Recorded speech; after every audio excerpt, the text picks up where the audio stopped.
Hello and welcome back to my channel. So today I'm going to make a part 2 video of the Minnie Mouse cake topper, as there's a few things I missed out on the last video.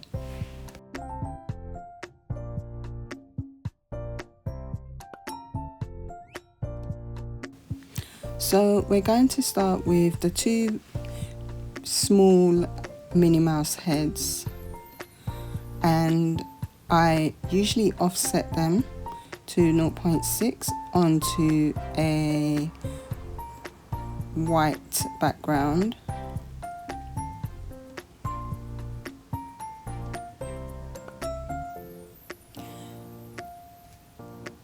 And the acetate, I kind of extend it a little bit just so that the name has something to sit on and it's not just hanging. So what I'm going to do here is just move the name to the Minnie Mouse head, and I'm just going to move these front layers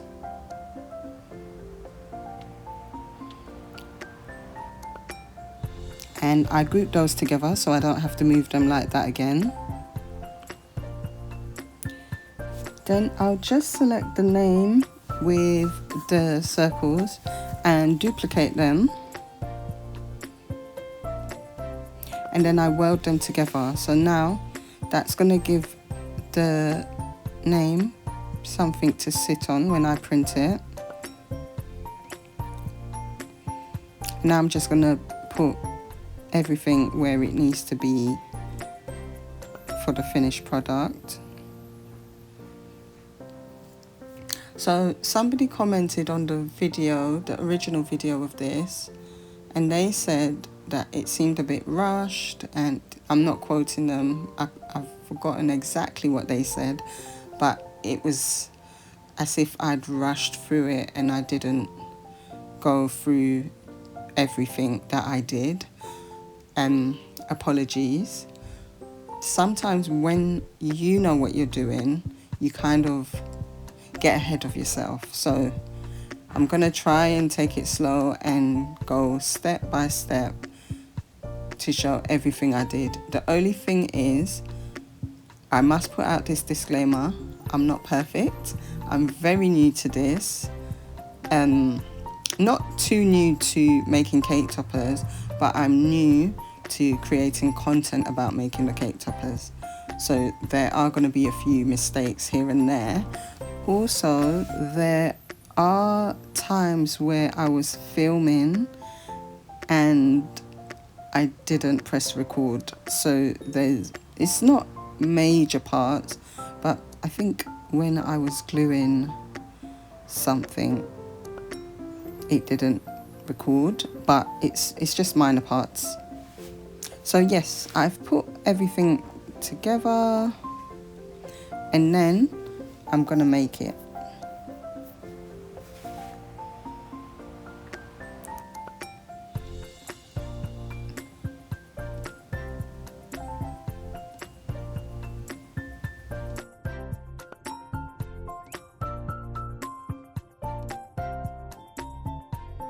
So if you're a beginner, when you click make, print and cut will be the first option. So you just press continue. If you're not happy with how your printing is arranged, you can rearrange it. Press print, it should go to your printer.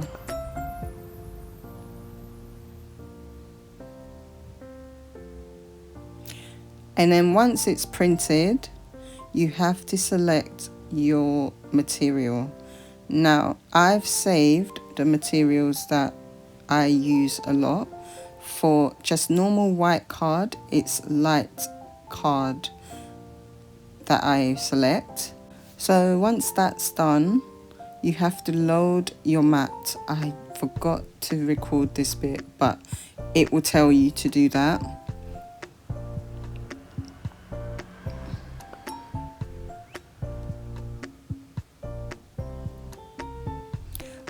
And once your mat is loaded, it will tell you to press go, and then you will have this screen and it will just be scanning your image before it starts cutting. So this is the cutting process.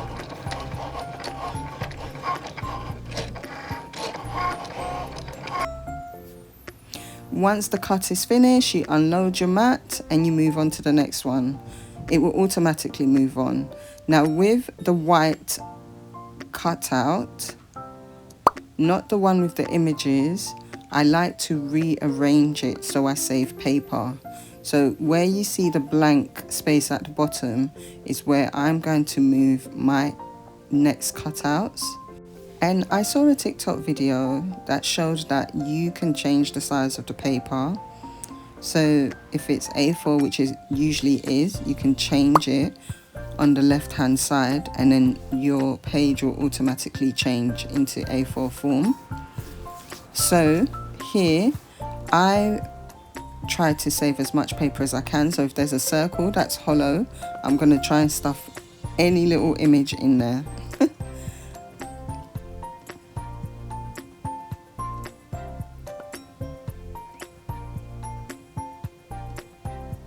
So you're going to see me trying to squeeze little images in, and then it doesn't work, and then I'll be just putting them back. But to save paper, you really have to make use of where you place your images. So I looked at where the image on the previous cutout ended, and it was around 4 inches. So that's where I start placing these images, just to save the paper, just under 4 inches. Because if you end up cutting through the previous image, you've just wasted everything, and I've done that so many times and it's really annoying. Sometimes you won't be paying attention and then you just cut through and you've really wasted paper because you have to throw everything out. So yeah, I'm just placing everything where I want it, and then I just press continue and I select light cardstock again because it's the same type of paper, and then it's gonna cut that as well. So with the gold paper, I do the same thing again. I change the size of the paper to A4.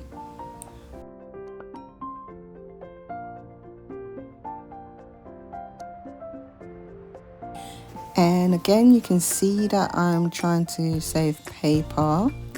You press continue and then you choose medium cardstock because it's a bit thicker, and it will cut.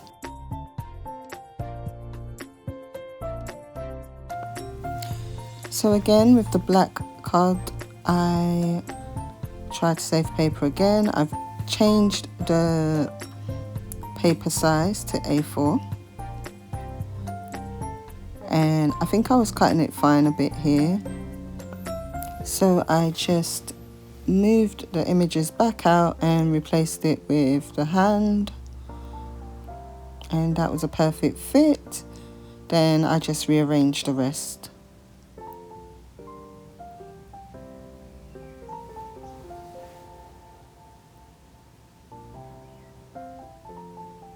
Press continue, choose medium again. One thing I have to add about the cutting process, in order for you to be able to move around your images, you have to cancel the next cut because it will automatically go on to the next one, and you can't do nothing with the images unless you cancel it.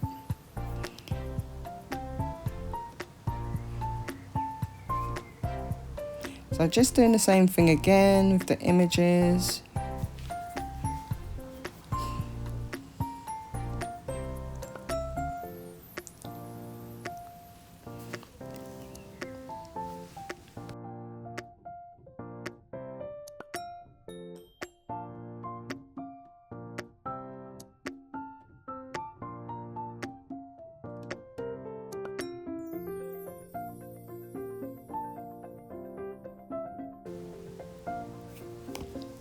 Then just press continue. Choose your cardstock.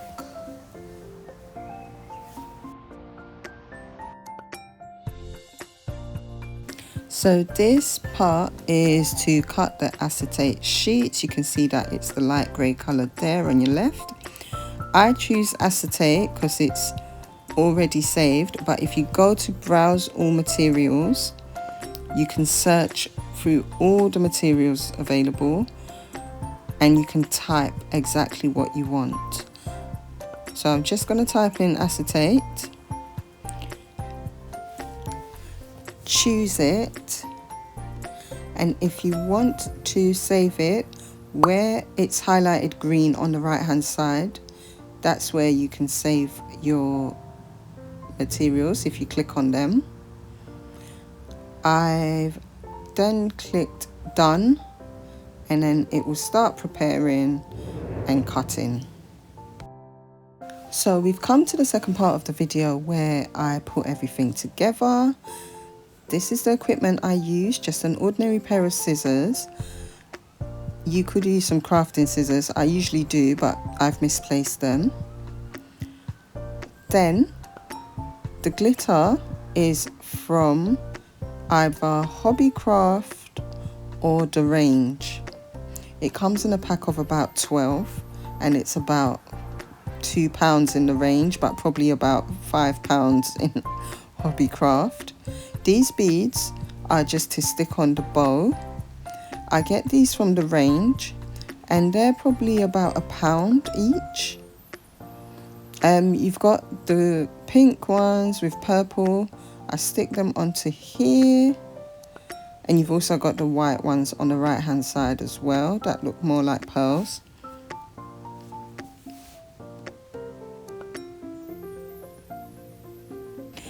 These glitter pots are my absolute fave. Got them in all the different colours, but they've been discontinued. They were from The Range. I've looked everywhere, I've looked online, can't find them anymore. So I do have loads and loads, so I don't think they're running out anytime soon. They were so cheap as well. I think they're like £2, but unfortunately I can't find them anymore. This glue pen came in a pack of about 8 from Amazon. I used to use just normal glue, but the tips were too thick and I couldn't find where everybody was getting the thin tipped ones from. So one day I just searched on Amazon and I found this set. I tried a couple of glue pens before, but they were really expensive and you'd end up not making a profit if your supplies are too expensive. This padded tape I searched high and low for. In the UK, it's really hard to find padded thick tape this size that does the job. I searched everywhere and I found it. Someone on TikTok actually posted about it, and it's from a place called One Beyond, which is like a £1 shop style place, like a pound stretcher style. It's only £1. It has loads in there. It lasts for ages. I tried on Amazon. It was so expensive. I know in America they have like really good craft supply stores, but we've only got The Range and they're even closing down a lot of them, and Hobbycraft is too expensive if you really want to make a profit with your cake toppers. So yeah, when I found this I was ecstatic because it really does what it needs to do, and you won't find anything else like this in London. So for the sake of the video I showed the unopened packet just so that people could go and look for it themselves, but I'm actually going to use one I opened earlier. This tool is a weeder. It's part of the Cricut accessories. It's very handy for poking out the little holes that didn't quite come off on the mat. I may need it. I can't remember because I cut this out a couple of days ago and I'm only just putting it together now. So, shall we start? So, I'm going to take this opportunity just to tell you a little bit about what's been going on with my Etsy shop and my struggles. I've sped up the video a little bit only because it's very boring to watch and you can see what I'm doing without me having to explain every little part. So, Etsy took down my shop.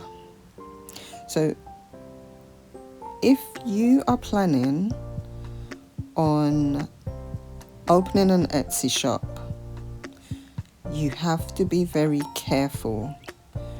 Now, I got loads of strikes and I thought to myself, oh, they're never going to take down my shop because other people are selling the same thing and they're still here.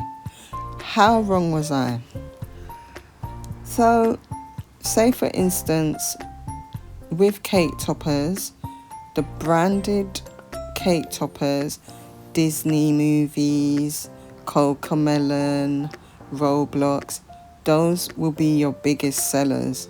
To just do a happy birthday cake topper, I'm telling you now, if you are trying to seek a little side hustle or just for fun or anything to do with selling on Etsy, just be prepared to be disappointed when nobody views your shop or buys anything if you make basic items. So, for instance, this Minnie Mouse cake topper did so well on my shop and it even does well on the YouTube. I think this is the most viewed after the Hello Kitty one. So, the reason why is these little girls want a Minnie Mouse cake topper. But essentially, this is a copyright infringement.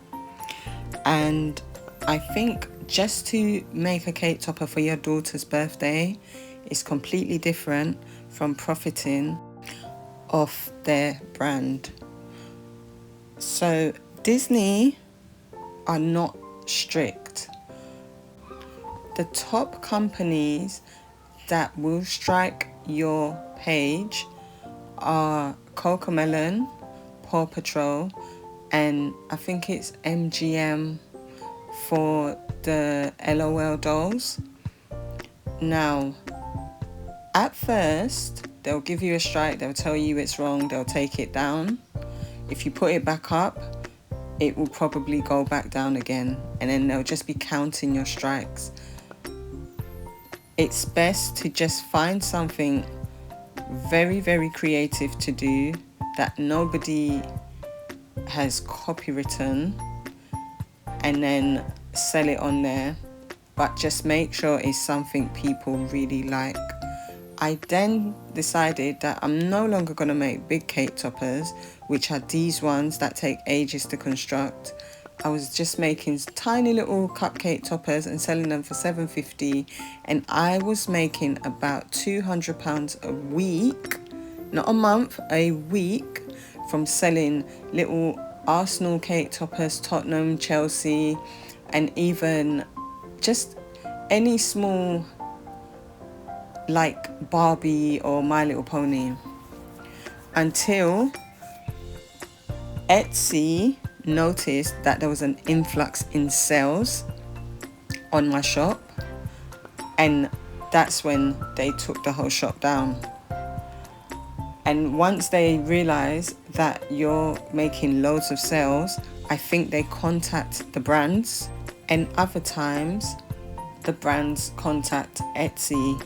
I was making loads of money off this Paddington cake topper I was doing, but it was a sketched one, and there was this man, the man that owned it, he just kept striking.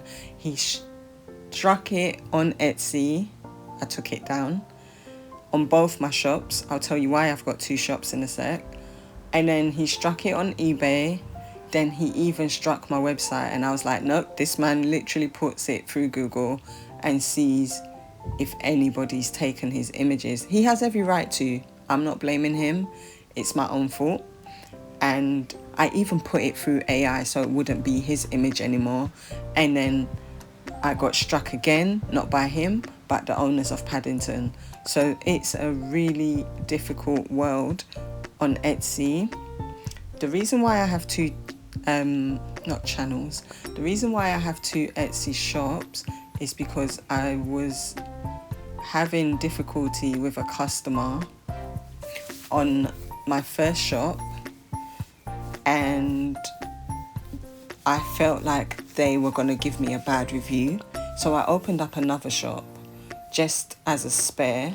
But then when I started selling on there, the sales went up.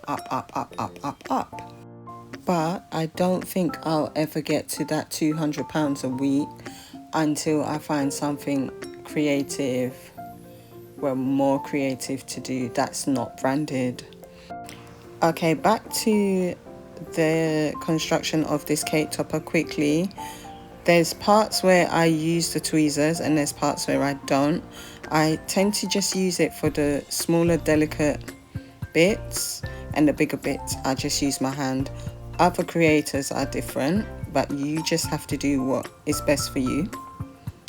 So back to Etsy. The reason why I had two shops is because of the customers. Now, your customers will complain about you. As far as they're concerned, they've spent their hard-earned cash and they didn't get what they asked for. Two things. You need to make sure you can tell your customers no. Don't worry about how much money you'll lose. It's money you never had in the first place.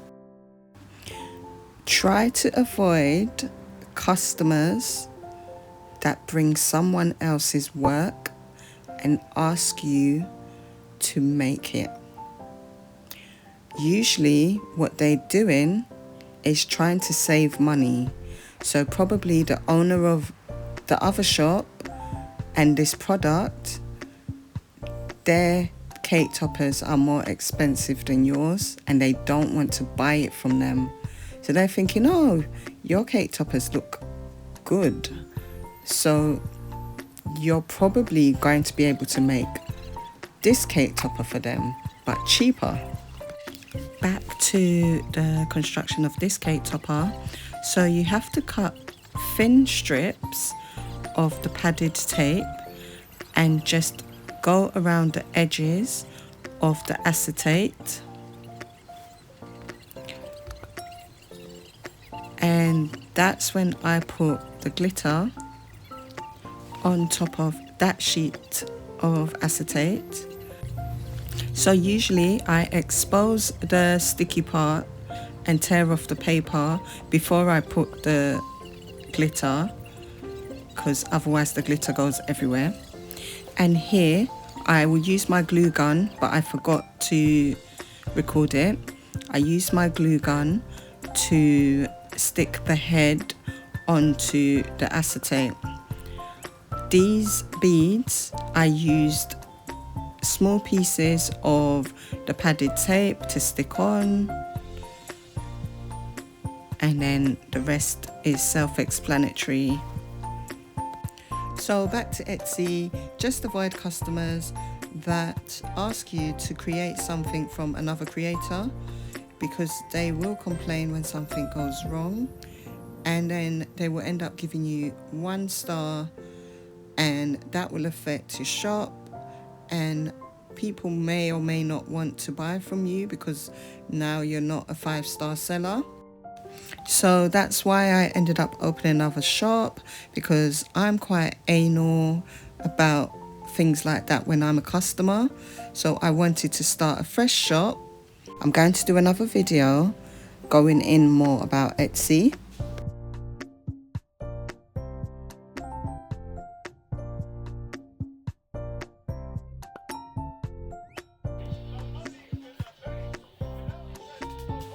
So back to the cake topper. I usually put LED balloon lights. You can get them off Amazon. I'm going to put it in the description. You activate them by pulling the paper strip, and customers absolutely love this. They come in a pack of about 50, and on Amazon they're quite expensive. They're about £8, but you can get them on sites like AliExpress. I use my glue gun to stick them on.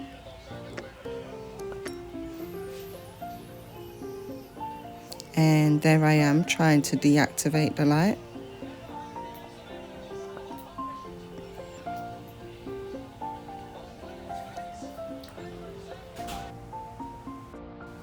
This is the acrylic stick. I use a glue gun to attach it. Just be mindful that the stick can fall off in the process of delivery and your customer will be very angry. So just make sure that your packaging is very good, or you can just put the stick separately and give them something adhesive to stick it on themselves, because trust me, these customers will complain and they will want a full refund when things like that happen. So we've come to the end of the video. Like I said, I'm quite new to this, so I hope it was helpful. I'm going to record another video. I think someone requested for Paw Patrol, so I'll just continue talking about Etsy there. Thank you for watching. Like, comment and subscribe, and I'll see you soon. Bye.